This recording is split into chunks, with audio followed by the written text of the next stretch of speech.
Leaders at the G20 summit issue a joint declaration promoting peace in Ukraine, but critics say it doesn't go far enough in condemning Russia's invasion.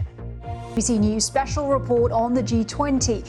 World leaders conclude their high-level summit in India's capital, addressing global trade, transportation and security. But it is the group's response to Russia's war on Ukraine that's taking centre stage this year.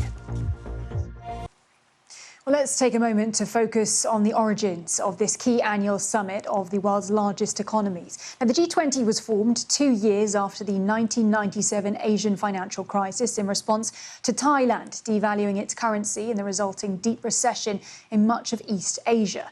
Originally, the G20 was a forum for the finance ministers and central bank governors to discuss global economic and financial issues. But by 2008, heads of state and government began meeting to address the 2007 financial crisis.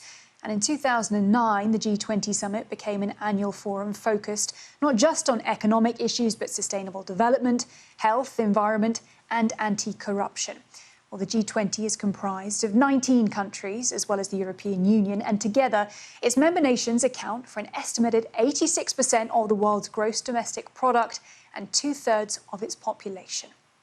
Well, this year, the G20 also welcomed the African Union as a permanent member on Saturday in an historic expansion of the economic bloc. Well, the African Union, a continental body of 55 member states, now has the same status as the European Union.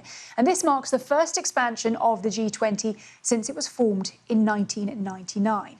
Meanwhile, on the sidelines of the G20, leaders announced plans to create a modern-day spice route linking Europe, the Middle East and India.